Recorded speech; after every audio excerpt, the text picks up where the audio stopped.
El trastorno límite de personalidad, uno de los trastornos con mayores picos que puede presentarse.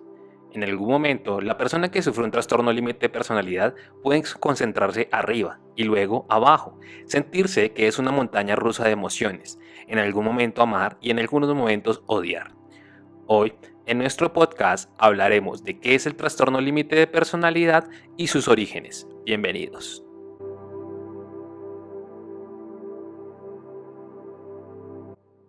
El trastorno límite de personalidad consiste en un patrón persistente de inestabilidad en las relaciones interpersonales, de afecto y autoimagen con escaso control de impulsos. Es un síndrome heterogéneo, difícil de limitar, con presentaciones clínicas y del comportamiento que varían entre individuos y entre los distintos momentos de evolución de un mismo paciente. La variabilidad de las presentaciones del trastorno límite de personalidad conllevan que sea un trastorno infradiagnóstico con una demora en su diagnóstico de 9.5 años en mujeres y 6.5 años en hombres. En consecuencia, para los afectados suele ser difícil manifestar o mantener relaciones interpersonales, desenvolverse correctamente en los distintos ámbitos sociales que puede llegar a presentar la persona. Las personas con trastorno límite de personalidad pueden experimentar dificultades como significantes cambios de humor, pérdida de la confianza, conductas impulsivas y de autodestrucción, abuso de sustancias, excesividad de insensibilidad, temor al rechazo y a la crítica. Cabe señalar que el suicidio es un riesgo particular dentro del trastorno límite de personalidad, con entre un 8 y 10% de los intentos de suicidio consumado. Teniendo en cuenta lo que te he mencionado, no es de extrañar que la población con trastorno límite de personalidad haga un gran consumo de recursos sanitarios. Concretamente, el paciente con trastorno límite de personalidad usa los servicios de salud mental más que los otros grupos de pacientes con salud mental, a excepción de los esquizofrénicos, y representa el 10% de las consultas en centros ambulatorios de salud mental y en torno del 15 al 20% de los pacientes ingresados. En la actualidad, hay respuestas asistenciales diferentes y no consensuadas que comportan una gran variabilidad en la práctica clínica de los profesionales y servicios. Por ello, a niveles estatales e internacionales se han formado grupos de investigación para la atención con pacientes de trastorno límite de personalidad. Como te mencionaba anteriormente, la heterogeneidad de la presentación clínica del cuadro, su dificultad de la conceptualización, la falta de unificación en las teorías sobre la personalidad, han derivado en una gran cantidad de términos y en desacuerdo entre los distintos autores en cuanto a los atributos esenciales que caracterizan a esta entidad. Por un lado, Stern en 1938 fue el primero en utilizar el término borderline en una publicación psicoanalítica para referirse a pacientes que no podrían ser clasificados claramente en las categorías neuróticas o psicóticas, denominándolos grupos límites de neurosis. En los años posteriores, diferentes autores utilizaron distintos términos para referirse a estos pacientes: esquizofrenia ambulatoria, esquizofrenia psiconeurótica, carácter psicótico, organización borderline de la personalidad. El estado actual del concepto borderline puede sintetizarse en función de las distintas concepciones sobre el trastorno. Se lo ha considerado dentro del espectro del desorden esquizofrénico como una forma grave de la organización estructural de la personalidad, como una forma específica de alteración de la personalidad al margen de los síndromes esquizofrénicos y los estados neuróticos, dentro de los afectivos y como un trastorno de impulsos. En los últimos años, como una entidad relacionada con el trastorno de estrés postraumático por la elevada frecuencia de antecedentes traumáticos. En 1980 se incorpora por primera vez el término trastorno límite de personalidad, como una entidad definida en el DSM-3. A pesar de las numerosas críticas y propuestas alternativas, este término se ha mantenido posteriores revisiones, incluyendo los DSM-5 en la actualidad y el CIE-10. Finalmente se incorporó como trastorno inestabilidad emocional de la personalidad, con dos subtipos, el límite y el impulsivo. Al hablar de la epidemiología, el curso clínico y el pronóstico. El estudio epidemiológico de los trastornos de la personalidad es especialmente complejo, debido, entre otros factores, a la diversidad de instrumentos de evaluación para identificar el trastorno y la existencia de una elevada comorbilidad. Existe además dificultad al comparar los datos obtenidos en diferentes épocas, países y con metodologías completamente distintas. Los estudios realizados en poblaciones clínicas han mostrado que el trastorno de la personalidad es más frecuente, ya que en 30 y el 60% de los pacientes con trastornos de personalidad tienen trastorno límite de personalidad. En términos generales, se estima que su prevalencia oscila entre el 1 y 2% en la población general y entre el 11 y el 20% en pacientes ambulatorios, entre el 18 y el 32% en pacientes hospitalizados en unidades psiquiátricas y entre el 25 y el 50% en población reclusa. Respecto a la distribución por sexos, es más frecuente en mujeres que en hombres, con una relación estimada de 3:1. Cuando se realiza el diagnóstico, la mayoría de los pacientes tienen una edad comprendida entre los 19 y los 34 años y pertenecen a grupos socioeconómicos de niveles medio. Hay muy pocos estudios sobre la prevalencia del trastorno límite de personalidad en personas jóvenes. Afecta entre el 0.9 al 3% de la población comunitaria menor de 18 años. Si se aplican umbrales más bajos de la presencia de síntomas, el porcentaje aumenta hasta el 10.8 al 14%. Algunos datos publicados por Chanel, datos que sugieren que una prevalencia entre el 11% de pacientes ambulatorios adolescentes. En estudios más recientes del mismo grupo se sugiere una tasa del 22% en pacientes ambulatorios. Investigaciones de Grillo y colaboradores publican una tasa de prevalencia del 49% en adolescentes hospitalizados. Estas cifras, obtenidas de un número de estudios limitados, deben confirmarse con estudios posteriores. El curso clínico de los pacientes con trastorno límite con personalidad es con frecuencia inestable, con numerosas reagudizaciones que corresponden a periodos de crisis por las que a menudo acuden a servicios de urgencias. Las crisis suelen presentarse con una serie de síntomas y conductas, como son autolesiones, intentos de suicidio, abuso de sustancias, síntomas psicóticos transitorios y comportamientos impulsivos, como pueden ser enfados, agresiones, conductas sexuales de riesgos, hurtos, atracones, purga y todo ello en importante correlato afectivo. En relación a los pronósticos, la evolución de los pacientes con trastorno límite de personalidad es variable. Se ha descrito una tendencia a la mejoría a lo largo del tiempo, de modo que a partir de la cuarta y quinta década de la vida se logra una cierta estabilidad en las relaciones personales y en el funcionamiento laboral. Las investigaciones de Sanadrini llevaron a cabo un estudio que incluía un seguimiento de 6 años en 362 pacientes ingresados con el trastorno de la personalidad, con el objetivo de realizar un estudio longitudinal de la fenomenología, síndrome y subdrómica del trastorno límite de personalidad. De los 362 pacientes evaluados, 290 cumplieron los trastornos de límite de personalidad. De los pacientes con trastorno límite, 30.5 cumplían criterios de remisión a los 2 años, 49.4 a los 4 años, 68.6 a los 6 años y el 73.5 a lo largo de todo el seguimiento. Solo el 5.9 de estos pacientes mostraban recaídas. Los síntomas impulsivos tuvieron la evolución más favorable, en especial las autolesiones, el abuso de tóxicos y la promiscuidad sexual. En segundo lugar, los síntomas cognitivos y en relaciones interpersonales presentaron mejorías. Finalmente, los síntomas afectivos fueron los de menor remisión, ya que la mayoría seguía presentando un afecto disfórico. Los diferentes estudios de seguimiento a 15 años ofrecieron resultados similares.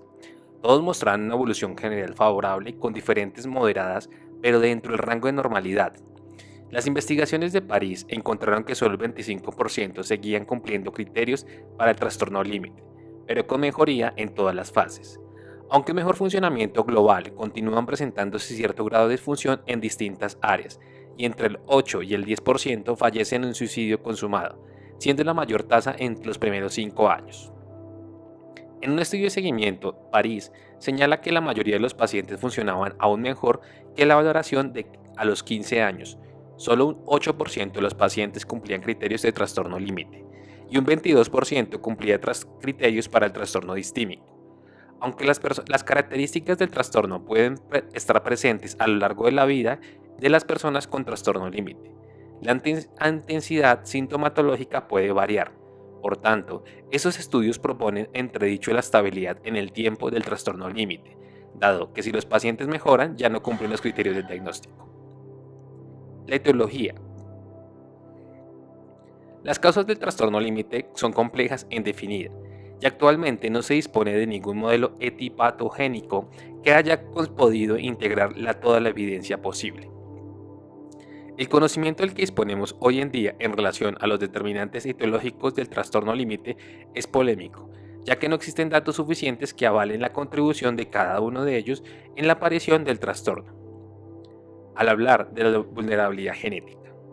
La vulnerabilidad genética en estudios gemelos sugieren que el factor de hereditabilidad del trastorno límite es de 0,69, es decir, que la influencia genética en el trastorno límite es del 69%. Aún así, es probable que los rasgos asociados a la agresión impulsiva y la desregulación del estado de ánimo, y no tanto por propio, el trastorno límite de personalidad, sean hereditarios. La evidencia actual sugiere que la influencia genética en los trastornos de personalidad en general, no concretamente en el trastorno límite, actúa a nivel tanto individual como en asociación a factores ambientales. Las alteraciones de los neurotransmisores. Los neurotransmisores están implicados en la regulación de los impulsos, la agresión y el afecto. La serotonina ha sido el que más se ha estudiado y se ha demostrado que existe una relación inversamente proporcional entre los niveles de serotonina y los de agresión, aunque no está clara cuál es la vía causal. La reducción de la actividad serotoninérgica puede inhibir la capacidad de la persona de modular y controlar los impulsos destructivos. Existe poca evidencia sobre la influencia de las catecolaminas, neurotransmisores relacionados con la noradrenalina y la dopamina, en la disregulación del afecto. Otros transmisores y neuromoduladores implicados en la fenomenología del trastorno límite son la acetilcolina, la vasopresina, el colesterol y los ácidos grasos, así como el eje del hipotálamo, hipofiso y la suprarrenal. Una disfunción neurobiológica. En el trastorno límite se han descrito evidencias en déficit estructural y funcional en áreas cerebrales claves para la regulación del afecto, la atención, el autocontrol y la función ejecutiva. Estas áreas son la amígdala, el hipocampo, las regiones orbitofrontales, y las personas con trastorno límite muestran una mayor activación en la corteza prefrontal, dorsal lateral y en la cuña, y una menor actividad en la circunvolución anterior derecha del cuerpo calloso. Asimismo, también se ha descrito una mayor activación en la amígdala durante la visualización de las imágenes emocionalmente aversiva o rostros emocionales. Los factores psicosociales. En estudios de familia se han identificado varios factores que pueden ser importantes en la aparición del trastorno límite, como por ejemplo la presencia de antecedentes de trastornos del estado de ánimo y abuso de sustancias en otros familiares. La evidencia reciente también sugiere que la negligencia, así como la falta de implicación emocional por parte de los cuidadores, pueden llegar a tener repercusiones y pueden contribuir a las dificultades de la socialización del niño y tal vez el riesgo de suicidio. En un mismo contexto familiar pueden producirse abusos físicos, sexuales y emocionales de forma recurrente. La incidencia de estos malos tratos es muy alta en las personas con trastorno límite de personalidad. Las investigaciones de Zanarini publicaron que el 84% de las personas que sufren trastorno límite describen de forma retrospectiva una experiencia de malos tratos psíquicos y negligencia por parte de los progenitores antes de cumplir los 18 años. La negación emocional de sus experiencias por parte de quienes cuidaban de ellos es un predictor de trastorno límite. Los malos tratos por sí solos no son necesarios ni suficientes para que una persona sufra de trastorno límite de personalidad. Y es probable que los factores predisponentes y las características contextuales de relación progenitor y hijo sean factores que influyen en la aparición. Los estudios que han analizado el contexto familiar del trauma infantil en el trastorno límite tienden a considerar que el principal facilitador de los malos tratos y la disfunción de la personalidad en un entorno familiar inestable y poco favorable pueden llegar a ser la aparición de este mencionado. Los procesos de apego. Son muchas y diversas las referencias bibliográficas sobre la relación entre los procesos de apego y la aparición de trastornos límites de personalidad. Pese a ello, no existe una relación evidente entre trastornos límites de personalidad y una categoría de apego concreta. El trastorno está muy asociado a los apegos inseguros. Solo el 8 al 10% de los pacientes con trastorno límite se codifica como apegos seguros. Las investigaciones de Fogani sugieren que los afectos adversos derivados de relaciones de apego inseguro y desorganizado se deben a un fracaso en el desarrollo y la capacitación de la mentalización.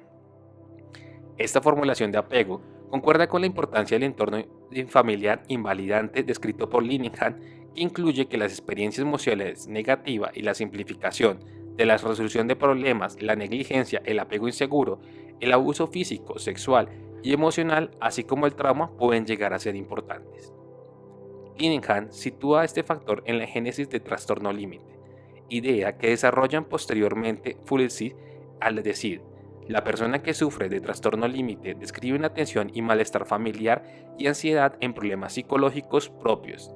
También refiere a problemas relacionados en la cognición social, concretamente en la capacidad de identificar y diferenciar las emociones que siente la propia persona y las que sienten los demás. Diagnósticos e instrumentos de evaluación. Los trastornos de personalidad probablemente están entre los trastornos mentales más complejos de evaluar. El diagnóstico requiere la detección de un conjunto de rasgos, síntomas y conductas probablemente más amplio y heterogéneo que para cualquier otro trastorno. Existe además la valoración adicional durante estos criterios diagnósticos de su flexibilidad e invasividad, de su independencia y estados psicopatológicos del eje 1 y del grado en que producen malestar emocional, deterioro funcional en distintos ámbitos de la vida.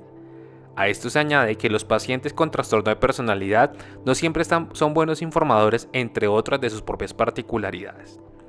En el medio, se utiliza para el diagnóstico de los trastornos mentales tanto la clasificación estadística internacional de enfermedades y otros problemas de salud y la adaptación española internacional Statistical Classification of Disease Related Problems en su versión del CIE-10.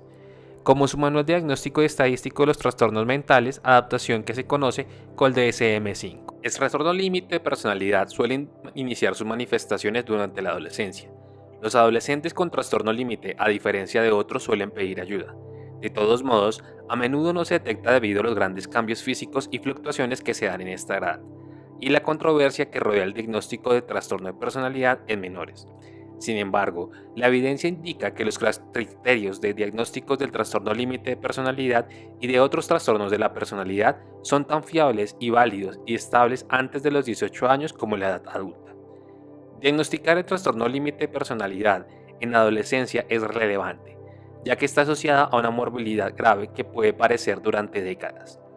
El problema de la estabilidad del diagnóstico, ya comentado en lo anterior dicho, influye en la identificación del diagnóstico y el tratamiento de los trastornos límites en jóvenes, periodos importantes de cambios de desarrollo. Existe cierta evidencia de que el diagnóstico es estable entre el 21 y el 40% de los jóvenes durante periodos de 2 a 3 años. Sin embargo, otros estudios muestran las posibilidades de recuperación del trastorno y aconsejan tener precaución al realizar el diagnóstico de trastorno límite en jóvenes, por el estigma que se está asociado.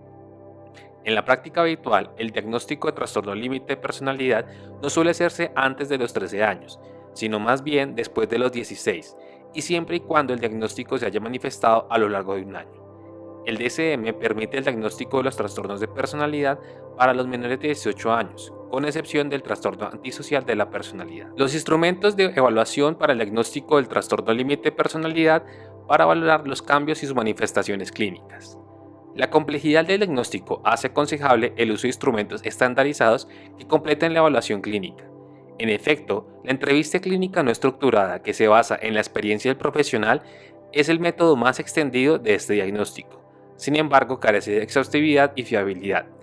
Esa complejidad explica tanto la existencia de una amplia variedad de instrumentos con diferentes enfoques y formatos, y el hecho de que ninguno de ellos sea totalmente satisfactorio.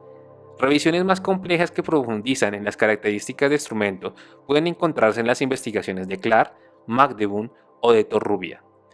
En este mencionado se recogen algunos instrumentos más utilizados para la evaluación y el diagnóstico de los trastornos de personalidad, que pueden ser los siguientes: instrumentos basados en la clasificación del DSM, instrumentos basados en los modelos dimensionales, instrumentos de valorización del riesgo de suicidio e instrumentos de valorización de gravedad y cambios. Los instrumentos basados en los modelos dimensionales. Estos instrumentos no se inspiran en el modelo único que clasifica las enfermedades en categorías diagnósticas, sino que parten de la medición dimensional de rasgos de la personalidad y los organizan a partir de propuestas teóricas o procedimientos estadísticos para formar estructuras o taxonomías multifactoriales. En general, los modelos dimensionales que tratan de abarcar la estructura general y de la personalidad y no solo sus extremos adaptativos. La evaluación dimensional de la personalidad se ha apoyado clásicamente en instrumentos de autoinformados. Los instrumentos más utilizados llegan a ser el cuestionario de grandes factores conocido como el NeoPIR revisado, el cuestionario de Zuckerberg y Kuhlman que es conocido como el ZPQ revisado, el inventario de temperamento y carácter, el TCI y el TCI revisado, y el cuestionario para la evaluación dimensional de la patología de la personalidad, conocido como el DAP-BEQ.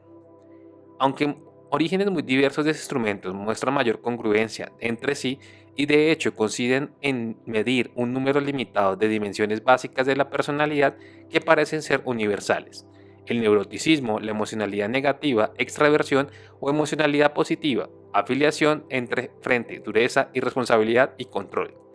Los modelos dimensionales presentan claras ventajas respecto a la taxonomía oficial. Reflejan de forma más fiel la naturaleza continua de los rasgos de personalidad, que se distribuyen en la población siguiendo una curva normal. Su estructura multifactorial no produce dilemas diagnósticos. La normalidad y la patología se entienden como un punto continuo, más que fenómenos cualitativamente distintos. Es de considerarse que los trastornos de personalidad y sus variaciones extremas de rasgos de aspectos normales.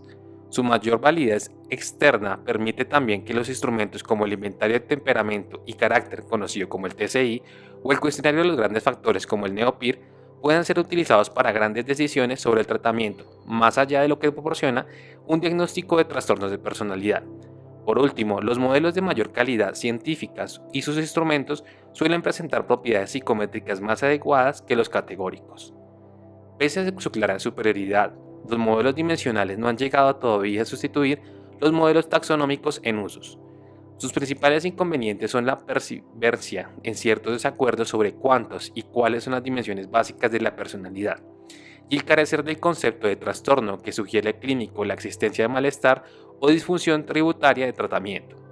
De hecho, muchos de ellos se parecen en la variación normal de la personalidad y no cubren por tanto los extremos más patológicos de las dimensiones. Esto no se cumple, sin embargo, para cuestionarios como el Dimension Assessment of Personality Pathology, base cuestionario conocido como el DAP-Q, y el SNAP, que parten de la descripción de rasgos patológicos, sirven de puente entre los medios dimensionales tradicionales y la clasificación psiquiátrica. Los instrumentos basados en la clasificación del DSM. Las entrevistas semiestructuradas basadas en la taxonomía psiquiátrica son actualmente el estándar de referencia para realizar diagnósticos del trastorno de personalidad. Las 5 más utilizadas son la entrevista diagnóstica para trastornos de personalidad del DSM, el examen internacional de los trastornos psiquiátricos conocido como el IPDE, el inventario de personalidad del desorden conocido como el PDI-4, la entrevista clínica estructurada para el DSM conocido como el SCID-10 y la entrevista de personalidad del DSM-4 o 5 según lo que llegues a utilizar. A estos instrumentos mencionados hay que agregarle 2. La entrevista clínica para el trastorno límite revisada, que es conocido como el DIBR, o la entrevista de Sanity Wrangler Scale, conocido como el SAM-BD. Las entrevistas semiestructuradas presentan algunas ventajas sobre los cuestionarios autoinformados. Permiten recoger más complejas e interpretar síntomas vagos e inconscientes y reducir al mínimo las respuestas incompletas. Son por ello particularmente útiles si la credibilidad y la validez del diagnóstico pueden ser cuestionadas, como son en los peritajes forenses. También parecen discriminar mejor entre los rasgos de personalidad del trastorno eje 1, aunque no son totalmente inmunes a distorsiones causadas por estados psicopatológicos transitorios. No parece haber otro por parte de ventajas apreciables de entrevistas sobre cuánto y su calidad, ya que todas ellas presentan propiedades psicométricas aceptables.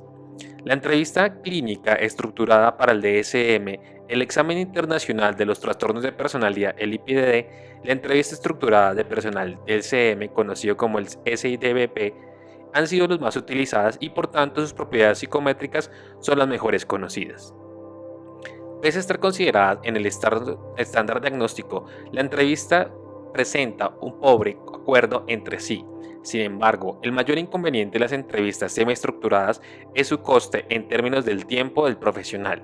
Los instrumentos para un solo trastorno, como la entrevista diagnóstica para el trastorno límite, revisada como el DIBR, y la de San-Arini, que es el Rating Scale Borderline Personality Disorder, conocido como el SAM-BDE, son más breves, pero presuponen el conocimiento previo al diagnóstico y obvian el hecho de que no existen pacientes con trastornos límites puros.